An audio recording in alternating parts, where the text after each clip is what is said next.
100 cold calls and a bottle of whiskey per day.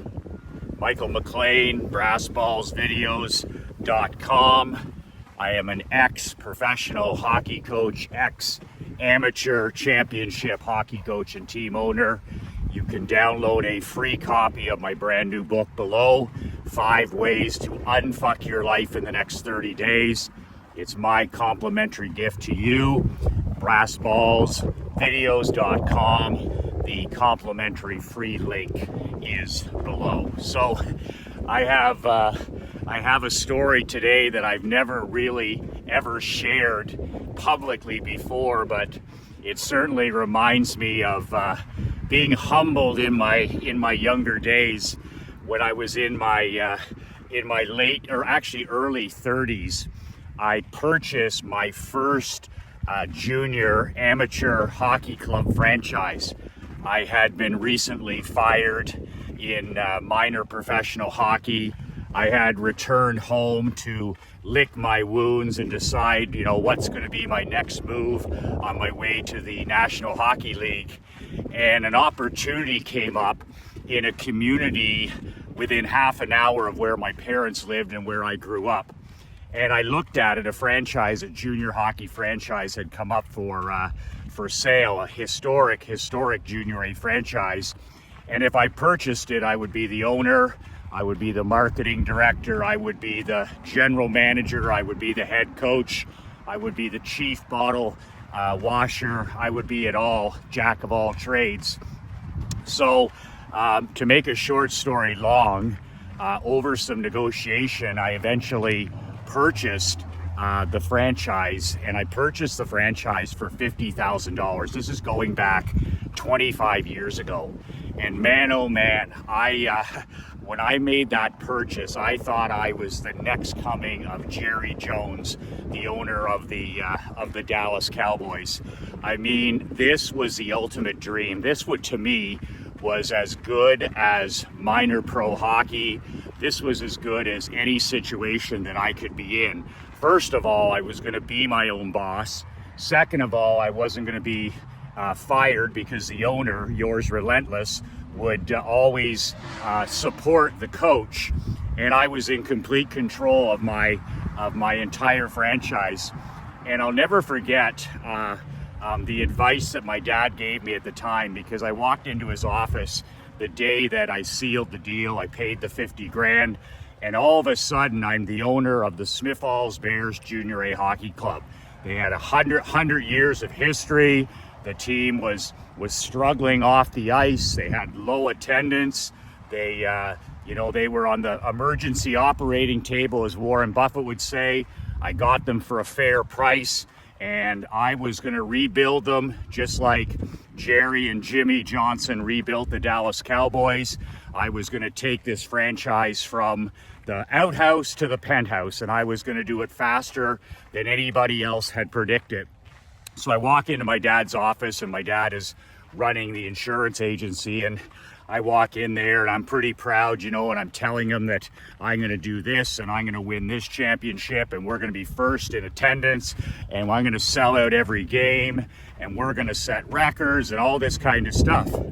And then after my dad listens to me brag for about 3 or 4 minutes, he looks up from his work at his desk, and he reaches in the drawer, his left-handed drawer, and he hands me this big, thick, absolutely massive white pages telephone book. This is 25 years ago. Literally, it was 3 inches thick, and it's the white pages, it's the telephone book. And he throws that on his desk in front of me, and he said, there's 9,000 names in there for the community that your hockey team is in. He says, I hope you like cold calling.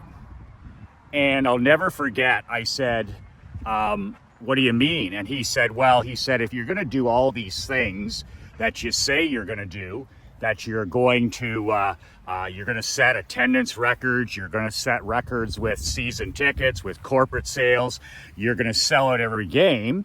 He said, I hope you're ready to dial for dollars. And I said, well, dial for dollars. I said, I thought I would just go around the community and speak at the Rotary Club and put some advertisements in the newspaper and this kind of thing and shake some hands, and it would all just happen. I would be in the news and people would come running to the rink. He said, look around you. He said, how do you think I built this agency? And at the time, my dad's agency had 4 or 5 employees. It was about $3.5 million in size, so a small to medium-sized insurance agency. He said, you know how we built this from day one? He said, dialing for dollars. He said, I dropped you off in kindergarten on September 2nd, 1973. And he said, I came in here and I opened up with his business partner, the late Brian Noonan, and he said, we sat here, he's every day, Monday to Friday, and he said, we dialed for dollars. And I said, what do you mean you dialed for dollars? He said, we literally sat here 5 days a week, 10 hours a day, and we cold called everybody in the phone book. And I was like, how many calls would you do a day? He said, we had a goal 300 cold calls per day. And I was like, 300 phone calls per day? And he's like, yeah, do the math on that. He said our goal between me and Brian was to do 300 dial for dollar phone calls per day, 150 calls each. He said some days we did less, some days we did more, but literally we started this insurance agency with 0 clients. We had 0 advertising dollars. We had 0 marketing dollars. We had no connections. We had no advantages. All we had were 2 desks and an office. And he said we sat down with the phone book and we literally built this company. We literally built this company from nothing by dialing for dollars. And I was like, wow. I was like, he had built it up then to about 3,000 clients. And he said, we started with 0.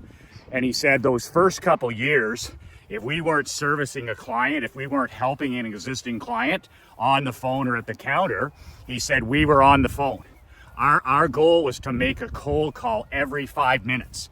If we weren't taking a break to service a client, if we weren't, taking a short break for lunch or using the bathroom, he's like, we were on the phone. So he said, you need to do the exact same thing. And he said to me, he said, how much you spend on that franchise? I said, well, the hockey team was $50,000. He said, he goes, how much money do you have left for advertising and marketing? And I said, well, I got a few $1,000s. He said, yeah, but you're going to need that for renovations. You're going to need that for new equipment. You're going to need that for recruiting. He said, so basically, you're starting at 0 as well. He said, do you think those people are going to come to a game because you bought the team? You think the players, you think the corporate sponsors are going to write checks because you're the new owner? He says, you have to build this thing from the ground up and you have no money. So he said, I hope you get used to that white pages. And I said, what about the yellow pages? I said, what about all the businesses? So he reached in the left drawer and he pulls out the yellow pages. The yellow pages, and it's just as thick, 2 or 3 inches, with all the business in the surrounding area.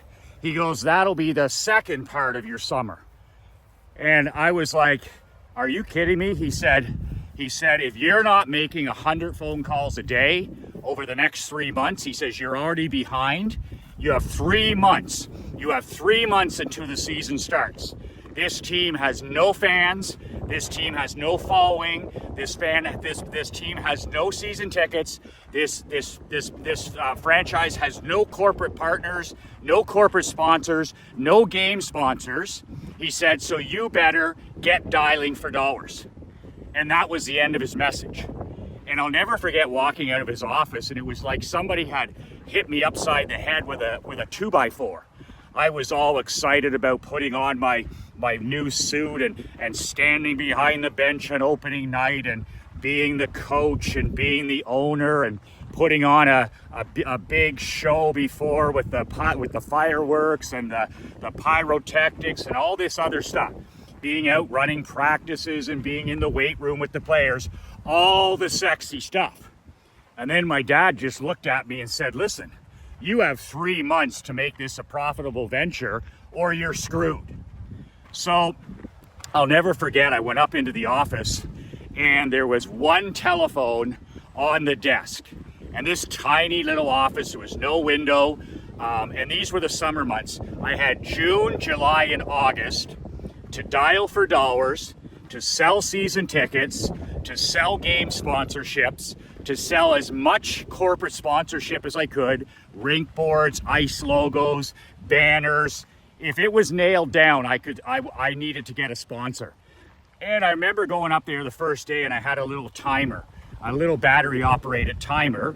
And I said, I'm going to set this every day and I'm going to go up in there in this damp, in this like cramped little office above there. And I'm going to do what my dad did. I'm not going to do 300 a day like the two of them, but I'm going to set a goal to dial to make 100 cold calls per day.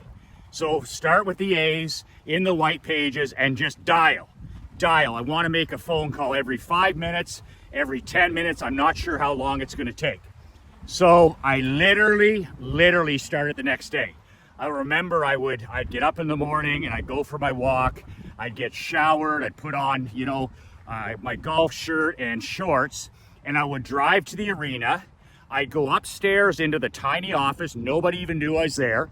I had a landline, no cell phones. I didn't even, this is 25 years ago, no social media, none of that shit. And I literally would sit there and I would make one cold call after another, from 8 o'clock in the morning till 6 p.m. at night. Literally 8 a.m. to 6, so 10 hours. And the only breaks I would take is if I had to go to the bathroom, or I might go for a short walk outside to get some sunshine, or I might have a bite to eat at lunch. But other than that, 10 hours by myself in that tiny little office dialing for dollars.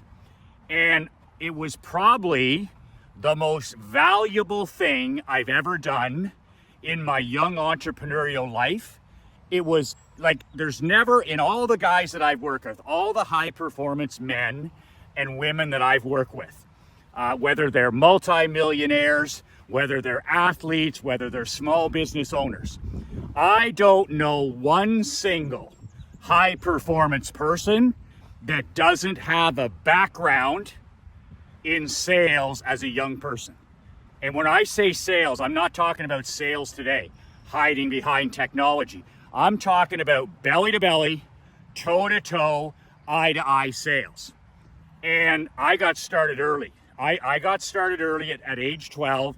I didn't know I was getting started early, but I would sell my mom's cookware and her pots and pans and anything I could get my hands on out of the garage. I'd set up a table at the end of our driveway on a Saturday morning before my parents got out of bed, and I would have a Saturday morning garage sale. And I literally one day was selling my mom's expensive cookware at age 12. And she came down the driveway in her house coat one time at 8 in the morning. And, I had sold half the kitchen, and she was I'd never seen Margaret Thatcher, the Iron Lady, so upset. And my dad comes down a few minutes later and he's got this twinkle in his eye and he's like, "How much have you made?" He says, "I think you're gonna have to reinvest some of that back into buying your mom's cookware and kitchen appliances back." So he saw the entrepreneurial spark at an early age, and he thought that was a pretty good story. But at age 12, that was my first negotiating and belly-to-belly sales experience. People would come up to the table and they would literally bargain hunt, like it was negotiation. "I'll give you $10. I'm like, no, I need 14. And then and I didn't even know at the time, but I was working on my influence, my persuasion, my marketing, all of my negotiation skills at age 12. So I kept doing lots of that. I'd sell chocolate bars for charity at the school. I loved all that stuff. And at age 15, that's when I started my window cleaning business, where literally once a week I would go downtown into the downtown area. We live in a town of 6,000 people. There's 2 streets of businesses door to door. And I literally went to every single business every single week, and I would wash their windows. And so every week I'd get more clients. So I'd wash this window for $5 cash. I'd wash this one for $10 cash. This is going back a long time.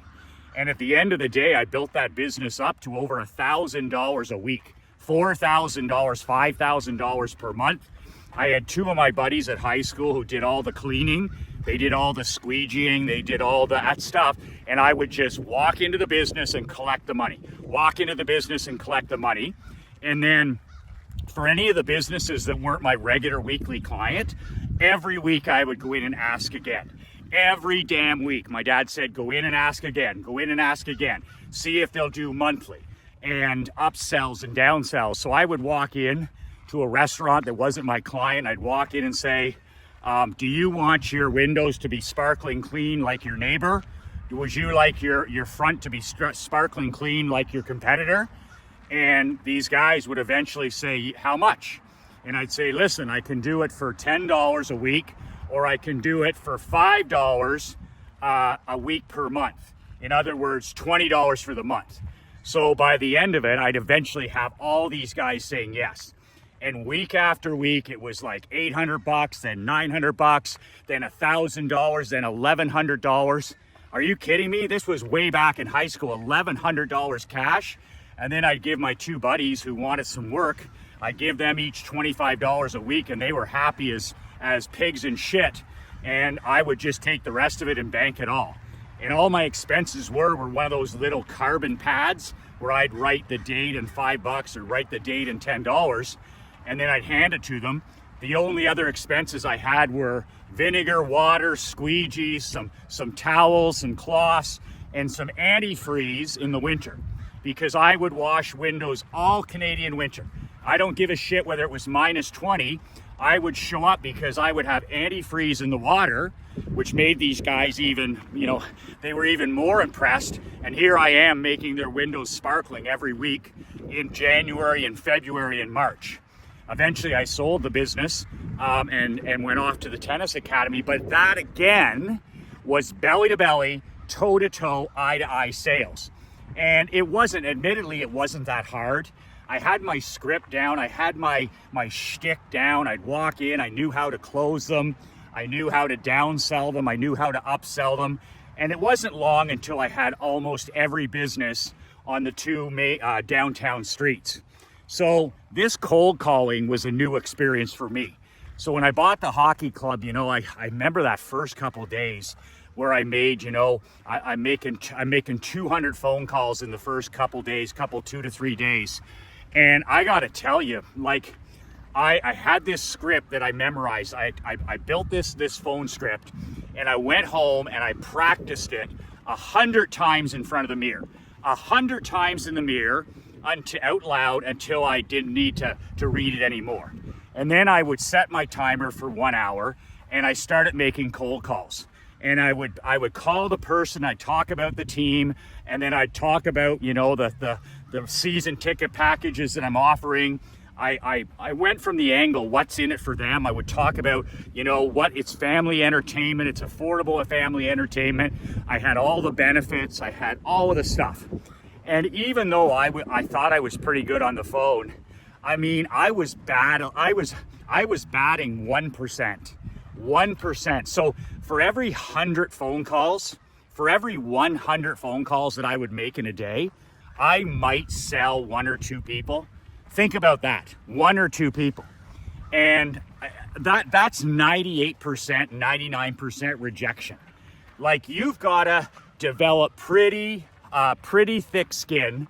My dad calls it alligator skin, when 99% of people have no interest in what you're selling. And I mean no interest. So I would go in there at 8 o'clock in the morning with my Tim Hortons coffee, and I'd sit down and I would, get myself all prepared, and I would start dialing just all the A's and then all the B's the next week, and just person after person. I didn't even know who I was calling. And I would get 1 or 2% of the people out of 100 that had any interest whatsoever in what I was selling. And it was like an MBA in marketing. It was like a PhD in mental toughness. I had people hang up on me. I had people say, never call me again. I had people say, I can't believe that you own this team. You're not from here. You're an outsider, drop dead. I hope you fail. I don't give a shit about that team. Don't ever call me again. I had all kinds of people say, take me off your list. How did you get my phone number? Every day I had a dozen people tell me to go fuck myself, fuck off and die. Don't ever call me again. Don't ever call me at home. And remember, 25 years ago, you're getting the person at home, right? I'm interrupting their lunch. I'm interrupting their dinner. The 6 p.m. calls, I would call up to 6 p.m. and between 5 and 6, people are home from work. And that was the time I'd get almost everybody on the phone. I wouldn't even have to leave a voicemail. And so many people, it's like, politicians go through this when they're campaigning. It was like I was running for mayor. I would phone people up. I'd interrupt their day. I'd talk to them about hockey. And like I said, 98% of them had no interest. But here's the thing. I didn't stop. My dad said to me, he joked, he said, you're going to need 2 phone books and a bottle of whiskey every day. And he was talking about when they did 300 phone calls a day. He says, after the day, he says, you're going to need a bottle of whiskey. He says after that day of rejection. And I kind of laughed tongue in cheek, but he was absolutely true. I used to go home after 6 o'clock and I would have a shower and I would sit down and I'd order something to eat or make something to eat, and I'd have a couple of cold beer and I'd watch the ball game. And I was just mentally exhausted, mentally beat up. And my friends would call me up, you want to play 9 holes, or you want to go hit the ball around. And I remember those 3 months. My dad said, you're going to have to do this for 90 days until opening night. And he says, that's the only way that you're going to pay the bills. It's the only way you're going to sell season tickets. And he says, once you're done with the white pages, the last 30 days, you should attack the yellow pages. So I remember I just kept to it 5-6 days a week, just dialing for dollars. People were telling me to drop dead, to get lost, all this stuff. And I just kept dialing for dollars. But what kept me going was those 1 or 2 people a day who were like, Michael, this is fantastic that you've bought this team, that you're stepping in to save the team for the community. I'd love to support you. We haven't gone to games in years. I'd love to buy a family pack, or I'd love to buy, 4 season tickets. I think what you're doing is fantastic. That would be the 1 or 2 sales in the day where I would just take a breath and go, I can do this. The 1 or 2 wins out of the 98 losses. And my dad, he didn't have any sympathy for me at all. He said, listen, he goes, you think you're George Steinbrenner. He says, you're not. He says, you need to keep dialing for dollars. You don't have a pot to piss in. You don't have a window to throw it out. So every day get up and dial for dollars. Every day get up and sell your vision. Every day get up and sell what you're talking. He says, you're standing here telling me about all the great things you're going to do. He says, get on the phone and sell it to a stranger. Sell your dreams, sell your goals, sell your enthusiasm, sell your vision. Tell them what you're going to do. He says, that's how you'll sell tickets. That's how you'll sell corporations. So when you do the math, I did on average 100 cold calls per day, 5 days a week. Some days I did 6. Some Saturdays I would go in and work for half the day. That's 500 cold calls a week. And I did those for 60 days, so 2 months. And so you're looking at 1,000 phone calls. So 500 calls a week. So that's 2,000 calls a month. So I did 4,000 cold calls for season tickets. 4,000 phone calls. Would you like season tickets? Would you like group night tickets? Then after that 60 days, my dad said, you need to attack the businesses. He says, now you got to attack and find your corporate partners. So when you dial for dollars, when you're making your cold calls, all you're asking for is 10 minutes of their time in person. So call and get, he says, don't call it an appointment. He says, it's a friendly meeting. Can I come over 10 minutes of your time to tell you what I got going with the hockey team? He said, these are entrepreneurs and small business owners you're talking to. So talk to them about business. They love it. They love the marketing, they love the promotion, they'll love your passion, they'll love your obsession, and ask them for 10 minutes of their time. Then he says, have a few days in the week, a couple of days where your calendar is just the visits. And then go see the small business owner, go see the restaurant owner, go see the jewelry store owner, go see the factory owner. And he goes, sell them on your vision and sign them up as corporate sponsors. He says, make them heroes in their own community. That was the best advice he gave me when I started selling cold calling appointments. Don't call them appointments. He says, they're not going to the fucking dentist. They're not going to the heart surgeon. They don't need another appointment. They want another, they want another visit. And that was the biggest pro tip, is he said, make them a hero in their own business, make them a hero in their community. Because we're so knocked down as small business owners and entrepreneurs, he said, when they buy tickets for their staff, when they have season tickets, it makes them heroes to their employees. Well, here's some tickets that you guys get to use, the employees, and he looks like a hero in front of his staff. My dad's like, that's the angle. And then make them heroes in their own community, shine the spotlight on them, and make them feel like VIPs in our small community. Well, 3M is a major corporate sponsor of the Bears, and make it a big deal with special seating and special announcement and thank you cards. And he said, make them feel special. So I took 30 days and had the same approach, and I just dialed in the yellow pages for dollars. Every restaurant, every clinic, every small business in the area, and I would just set up these 10-minute meetings, and I would then sell my vision. And in the end, I would sell them group nights, I would sell them board advertisement, ice logos on the ice. I would start at the highest priced I would start at the highest price sponsorships. I would have them come to the arena, and I would have them visualize what it would look like to have their name here up in lights or on the wall or on the boards or on the ice. And then if they didn't buy the most expensive things, then I would downsell them. And so I'll never forget 90 days of 100 cold calls, give or take a day, literally belly to belly, eye to eye, toe to toe sales. It was the toughest and most valuable selling experience I've ever had. My 11-year-old daughter is, I make her do belly to belly sales with her dog walking company. Knock on the door and ask, knock on the door and ask, knock on the door and ask. No means not now. No means not now. But getting that alligator skin, that grit, never taking a no personally, it just means not now. And just massive pig-headed persistence. That's what my dad called it, pig-headed persistence. Like when I say be relentless, that was being relentless. Literally 98% of people saying, drop dead, and those 2% saying, yeah, I'd like to spend some money with your team. I'll never forget opening night 90 days later. I had literally dialed my fingers to the bone. One of my dad's pro tips, he said, Michael, you never want to lose momentum. So he said, let me give you another tip. He said, when you're dialing for dollars in your office, he said, never ever set the receiver down.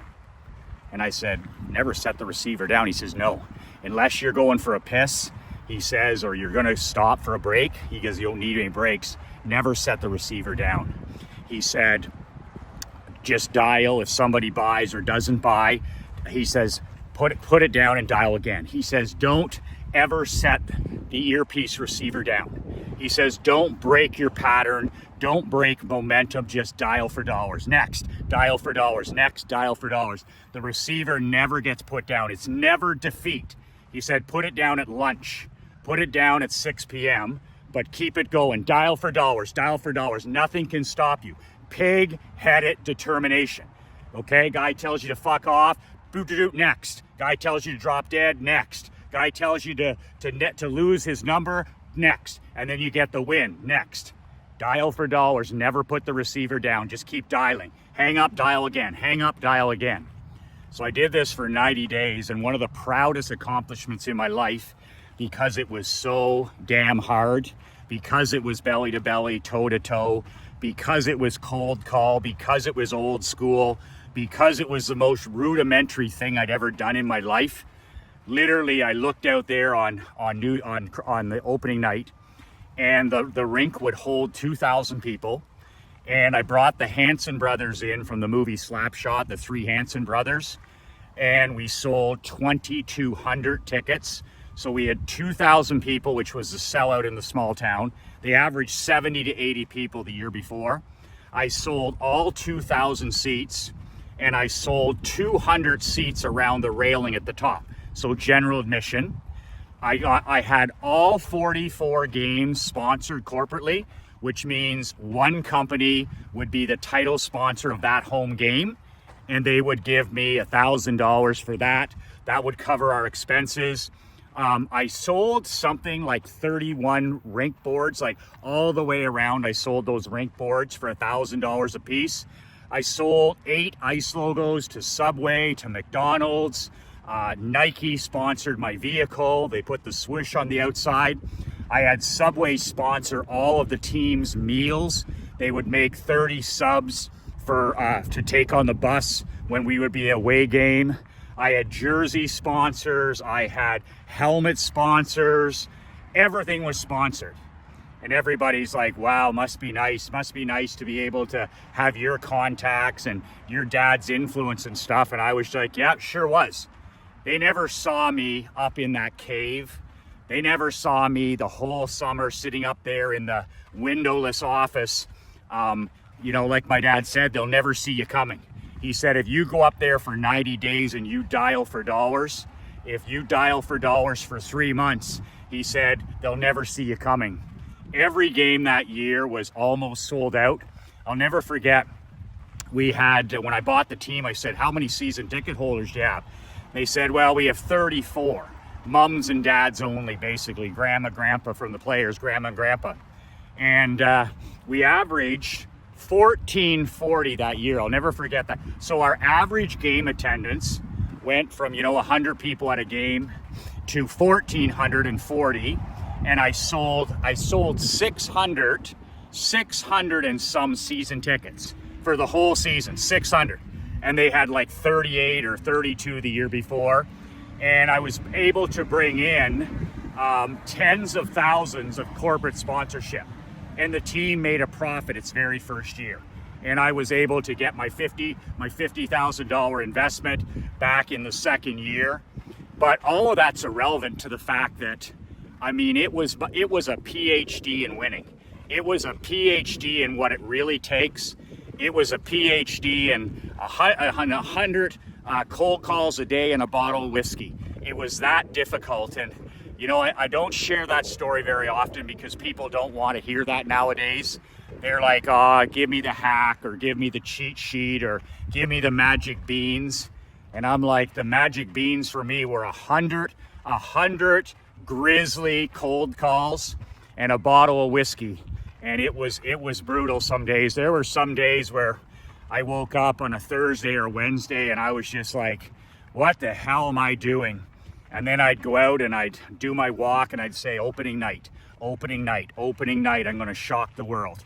My dad says they'll never see me coming. And my dad kept encouraging me. He said, make your money in the dark. Make your money in the dark. Sell your tickets in the dark. Make your calls in the dark. Never put the receiver down. He says, forget about the results. Process. 100 calls. Every 5 or 10 minutes, calls. Improve your script. And it was actually in the second part of those 90 days that I started improving my script. And I would use that famous line that I got from one of my cold calling buddies who came in and helped me one time. And he said, Michael, use this line. He says, when you phone somebody cold call, whether it's a business or whoever it is you're calling, you'd say, good morning, good morning, Ted. Coffee staying down? And it always gets a laugh. Coffee staying down. You call somebody up on a Monday morning, you're going to ask them to buy tickets. You're going to ask them for money. They're stressed. They've had a tough weekend. It's a Monday or a Tuesday. Coffee staying down. And then he would get them to laugh, and then he would sell them. He would get them to laugh, and then he would sell them. And I would hear that line all morning long when he was doing cold calls. So I adopted that into my phone script. Good morning, David. Coffee staying down. Get them to smirk, get them to smile, get them to laugh, and then into my spiel. And there's no shortcuts. There's no magic pills. There's nothing pretty about it. There's nothing romantic about it. There's nothing sexy about it. I literally made my money in the dark. And then when it all came to fruition and we became #1 in attendance the first year, we were #2 in attendance the third year, #1 in all 3 years before I sold the team and went into the insurance business. I'll just remember my dad kept saying, work so hard they'll call you lucky. Work so hard they'll call you lucky. Make so many phone calls they'll call you lucky. And that's what I did. 90 days, 100 calls, day after day, week after week, month after month, until they said, oh, it must be nice. And literally buying that little tiny franchise was literally an MBA in thick skin. It was a PhD in grit. It was a PhD and MBA in mental toughness, alligator skin. And really, it taught me that no means not now. And just focusing on the next win, it taught me that losing is part of winning.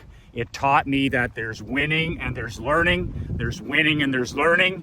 And that's all. Just keep on going. Just keep on going. Pivot. But like Elon Musk says, after the third rocket crash, did you think about quitting? Never. I'd have to be dead or incapacitated, Musk said. After the third rocket blew up, they said, did you ever think about quitting? Never. I'd have to be incapacitated or dead. And I showed that video, that interview to my daughter, and I'm like, that's it right there.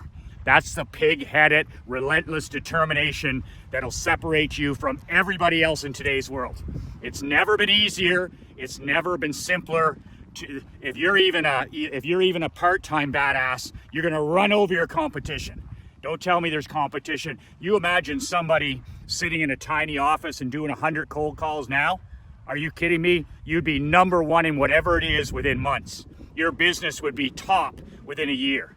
You think there's a lot of people there that have the balls to sit in a windowless office now and pound out cold calls and have people call you every name in the book? No. But that's the grit, and that's what it takes, and that's what you do when all you have is time. That's what my dad said to me in the office that day. He said, listen, you've spent your money. He says, the only thing you have now is time. So get dialing and get knocking on doors. He says, you don't have money for flyers and postcards and newsletters. You don't have money for, to buy TV ads or radio ads. He says, the only thing you have is time. When we started this agency back in 1973, Brian and I had no money, but we had a phone book. We had no money, but we had the yellow pages. So we dialed for dollars until we had money. Relentless, pig-headed determination. Did you ever feel like quitting? Every day, he said. Did you quit? No fucking way.